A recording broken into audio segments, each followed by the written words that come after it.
Hi, my name's Kirstie Page, and in this recording that sits alongside the first of our newsletters is about skills for developmental areas and how having a systematic approach to gap identification and gap closing can support a developmental approach.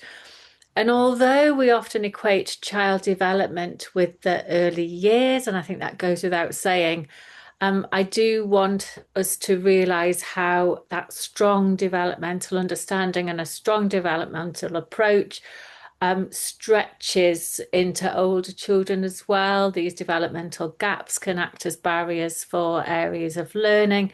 And certainly, if we've got children with higher levels of need, whether that be within a mainstream provision, be it within a resource provision, or be it within a special school, then of course our developmental strategy will last and be beneficial to us for longer.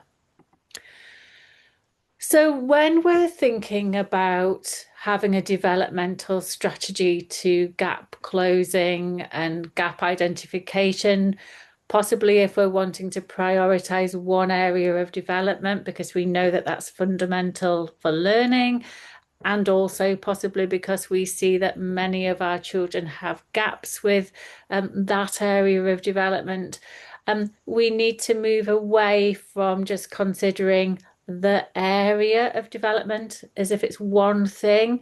Often these areas of development are umbrella terms that label a set of skills, but within that area of development, there are key component skills that come together.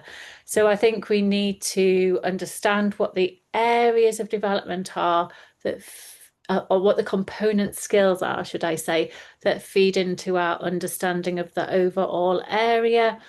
And for each of those skills, not just what are they, but what are the age-related expectations? What is the incremental progression for each of those skills? And how do those skills work together? Do some skills underpin other skills, as in, are they deeper, more fundamental skills? And that will become a little bit more apparent as we talk about things. Now, in terms of speech, language, and communication, we've already spoken quite a lot about speech, language, and communication in the first video within the newsletter, which was the overall principles of gap identification and gap closing, where I broke down speech, language, and communication, and we talked about input skills and output skills and skills of engagement as well. So I'm not going to kind of do that all over again. If you haven't seen that video, it was linked from the first page of the newsletter, I do believe. But what we'll do is we'll just go through the basics now, just to remind ourselves about that process.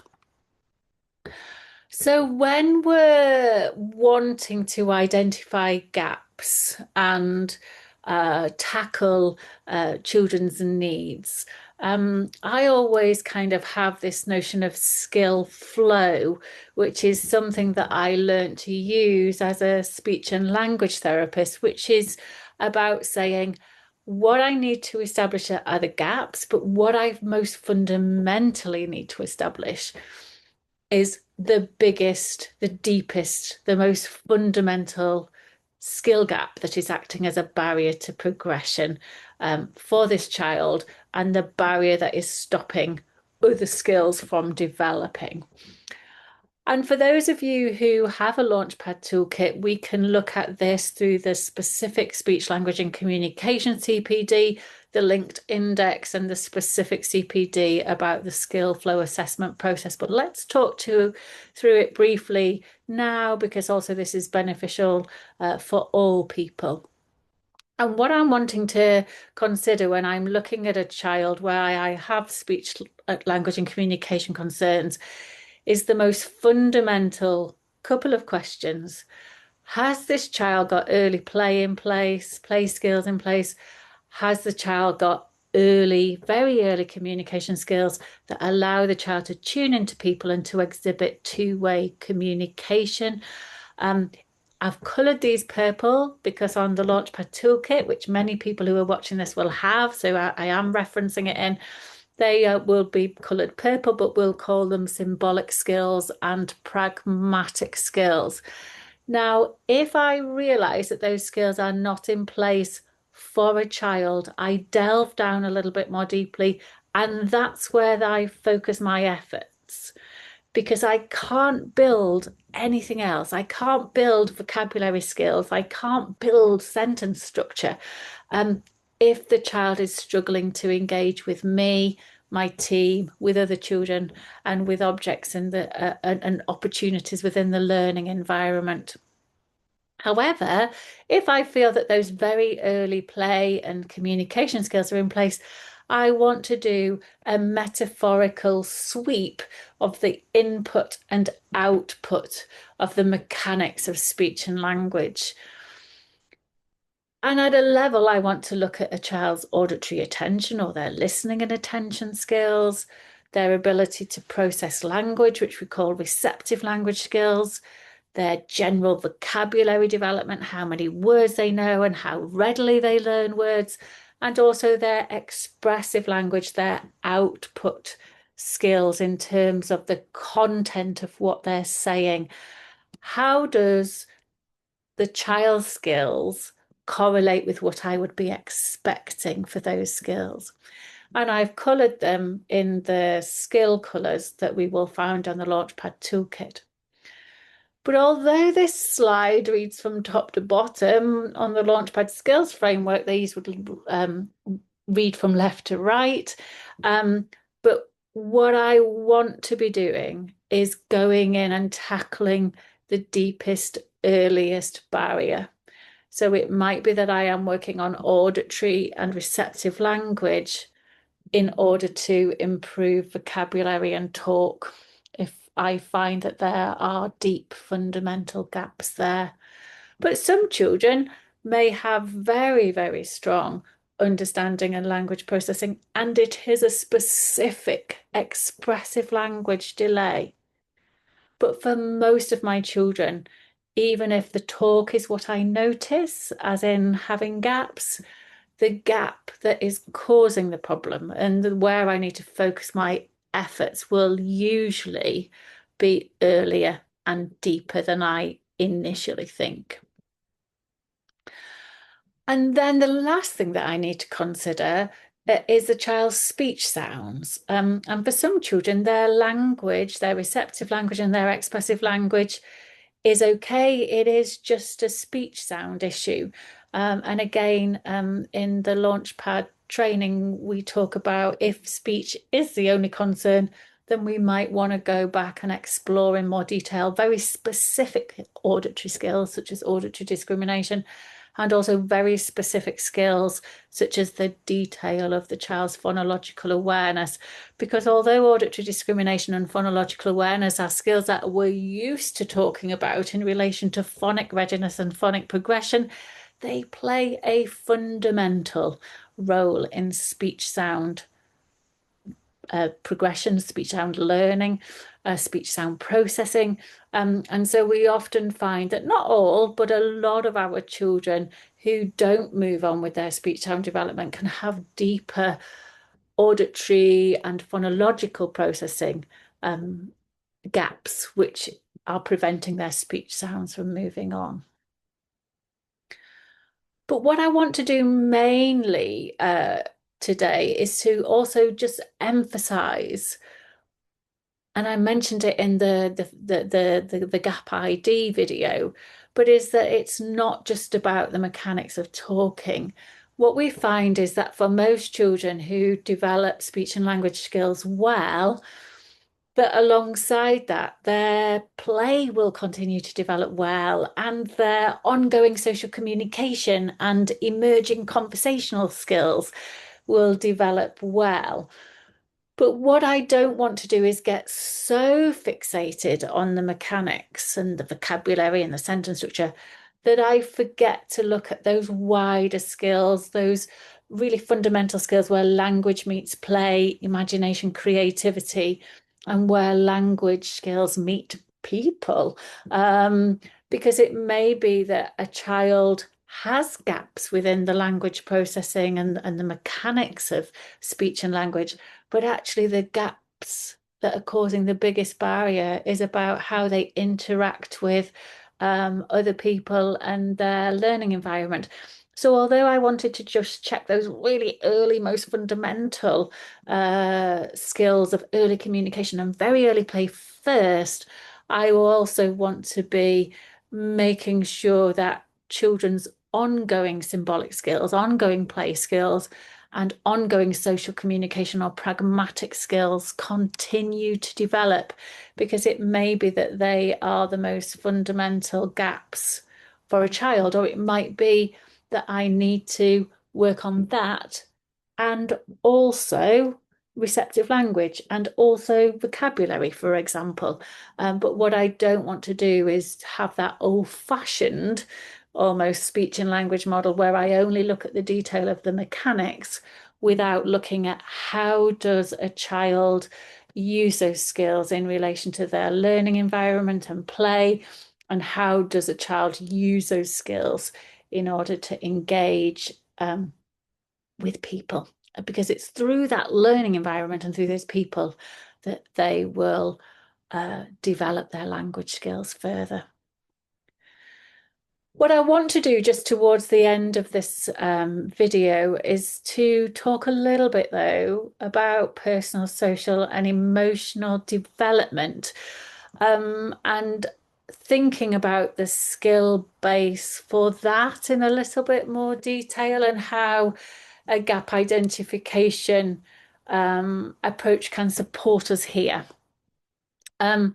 And I think this is really important when I speak to people, when I speak to leaders of schools, when I speak to nursery managers and EYFS leads, when I speak to local authority consultants and MAT leads. So many people are talking about the levels of concern that they have with personal, social, and emotional development and children's ability to engage with each other, with us as adults, and with play-based experiences. And I think when we're talking about developmental gaps with these core skills, that children's gaps can often manifest themselves just as much, if not more, in personal, social, and emotional development. So, what we shouldn't do is equate developmental gaps with just with more formal learning, and we certainly shouldn't equate speech, language, and communication development just with communication and language, or just with literacy. That the links with personal, social, and emotional development are so, so strong. And actually, looking at children's personal, social, and emotional development is one of the biggest ways that I can flag up certain children with communication disorders and language disorders and language needs.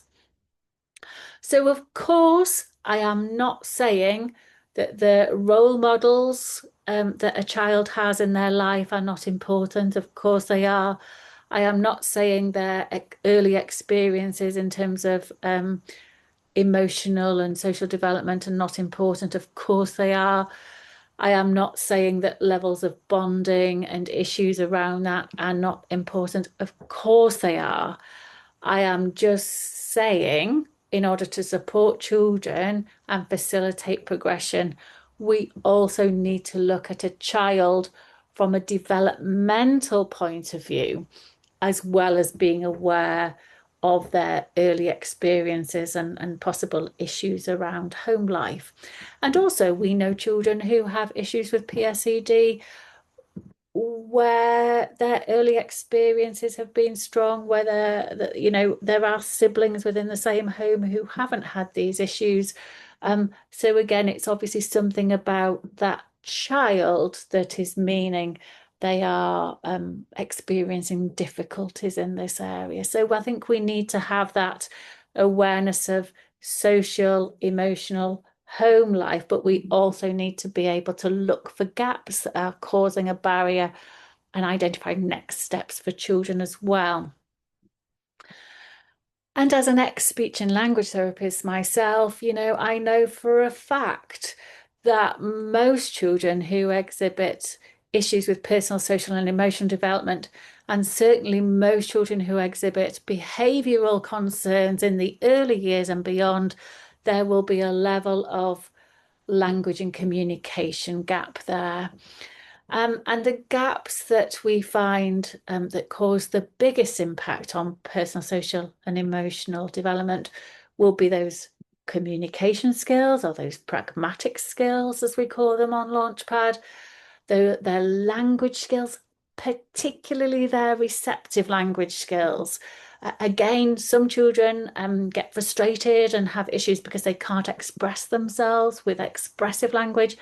But the vast majority and the deepest skill that causes the impact for most children will be their understanding of what other people have said, and also their ability to play in a range of different ways, but also to move away from just solitary play to be able to play alongside and eventually to play collaboratively with children will require children to both have those symbolic skills, but also those ongoing communication skills as well.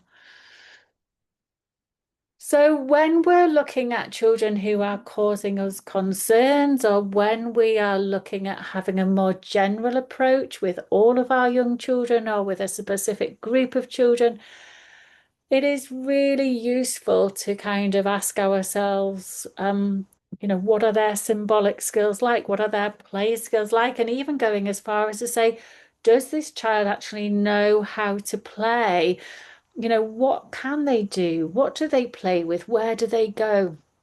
Where do they not go? What do they not do? And why might that be? And what would be their next step if I want to actually facilitate symbolic skills and facilitate play skills as part of my support and intervention for that child?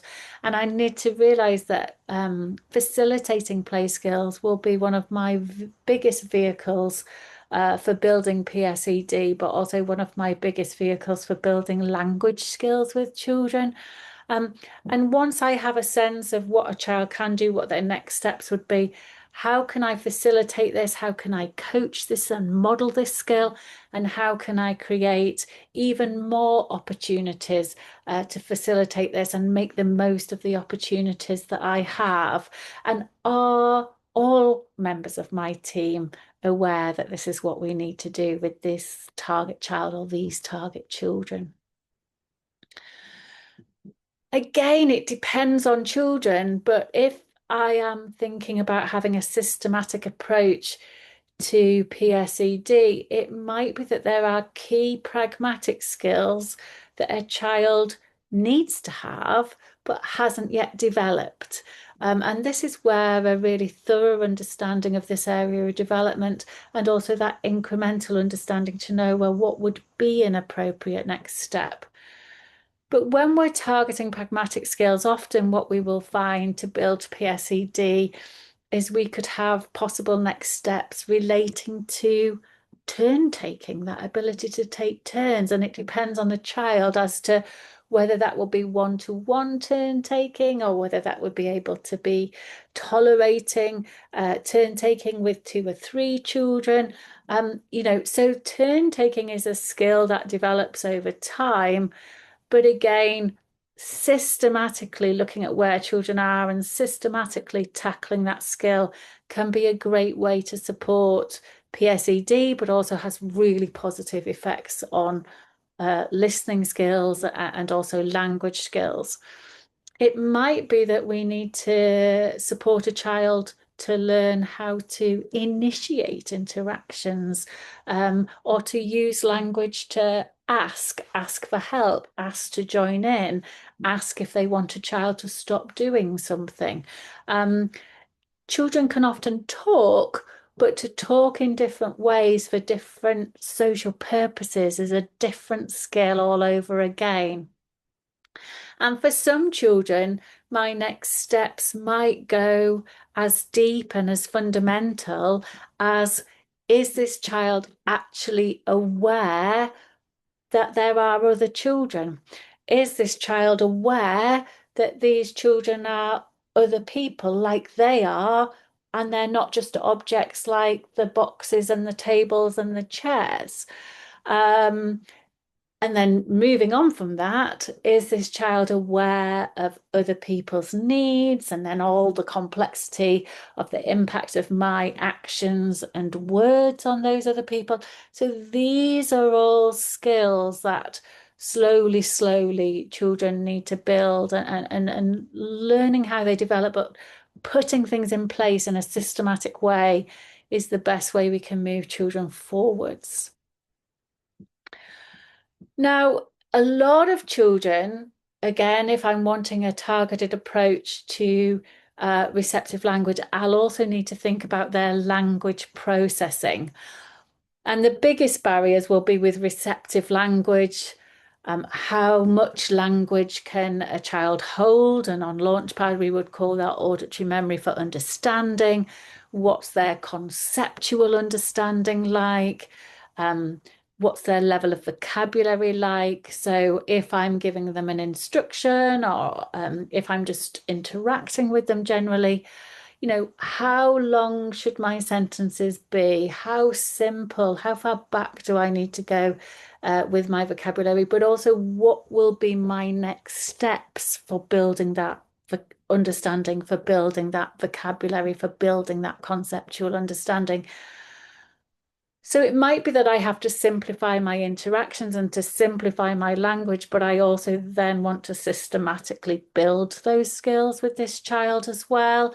And for some children, it will be a case of they will struggle to express their needs and feelings because of expressive language needs. But in real terms, it will be often the receptive language that is the biggest barrier for most children. So whether it's general PSED concerns or whether a child has tipped over to that level where you're concerned about what we would call behavior, and it might be that we're worried about the physical safety and harm that that child could do to themselves or to other children, or even if we're just concerned about that impact that the child is having on the other children's experiences and the other children's learning. Whatever our level of concern is, we need to use behavior, or what we class as a behavioral concern, as a flag to ask, right, okay, why? What is it? Because for me, most children, that issue, whether it's pushing a child, whether it's kind of snatching an object, whether it's moving past a child and accidentally bumping them, those issues are flags to say, this situation is a little bit too demanding for me at the minute. And so this is a behavioral flag to say, my skill capacity at the minute doesn't match the demands of this situation. And your job is to explore and to find out what the gaps are and why the child hasn't got the skills and what would be the incremental steps to put that in place. So again, if I've got a behavioral management system, then looking at skill development and having a systematic approach to gap identification has to be part of that. I can't just have a blanket behavioral management strategy where I reinforce positive behavior in exactly the same way. I need to be aware of the role that development plays here for different reasons. So, sorry, there was an extra slide there that didn't need to be there. I'll just whiz past that. So if I'm thinking about my personal experiences, both as a therapist and as a teacher, I'm going to pull up some examples that we might all recognize and address, and just to kind of make a point of how we need to look more closely. So I'm thinking of a certain child straight away when I talk about this. But say, for example, you've got a group of children and they might have all been sitting on the carpet, maybe in a circle time for a little group, or maybe have been sharing a story for them. Sorry for those of you who work with older children, and this is a very early years example, but the same gaps will apply for some older children. And I say, right, okay, can everybody go and get your coats? We all need to put our coats on today because it's really cold outside. And most children jump up and go get their coats. And some children jump up and get their coats, not because they understood what I said, but because they're copying what the other children do. But there might be one child in particular where every day I have to speak to that child on a one-to-one and say, Joshua, if that's his name or her name, we could be different. But in this case, I'm thinking of a Joshua. Joshua, you need to go and get your coat. It's cold. Go get your coat, Joshua. You need to get your coat.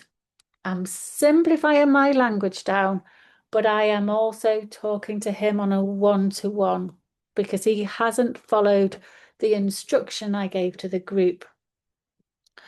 Now, all too often, it's easy to think that Joshua wasn't listening. And Joshua does have a tendency to be a little bit distracted, to look at things going on over there rather than listening to what I have said. But what I shouldn't miss is the fact that when I say, can everyone, or when I say, can you all, he doesn't understand those concepts that relate to group language and to group instructions. He is Joshua. He knows his name is Joshua, but he doesn't know that he's an all and he doesn't know that he's an everyone.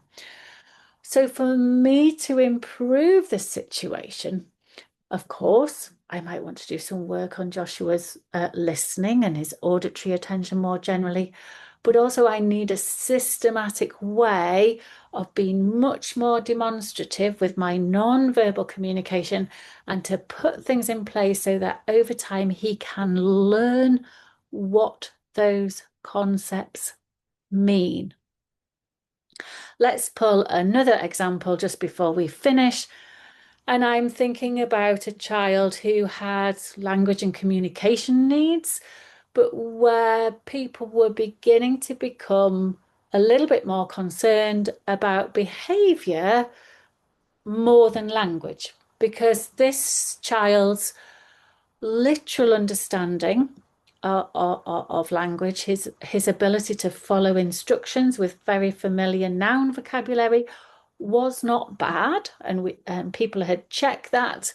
And he was very good at learning phrases and repeating back chunks of language.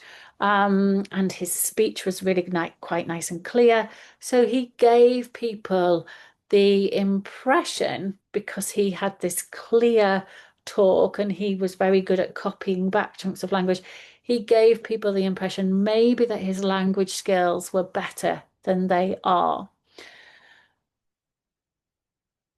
And often he would be quite disruptive in play experiences. And one day when I was at this school, and this was when I was pulling Launchpad together, he was trying to get on what was a construction outside that the children were pretending was a bus.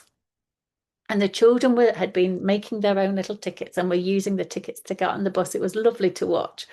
But this boy kept trying to get on the bus, but without a ticket. And the children were frustrated. No, you haven't got a ticket. You need a ticket. You haven't got a ticket. And the adults were also saying, oh, if you haven't got a ticket, you can't get on the bus. And we were repeating it, but this boy kept trying to get on the bus. So again, people were thinking that this was a disruption, that this was an issue with behavior.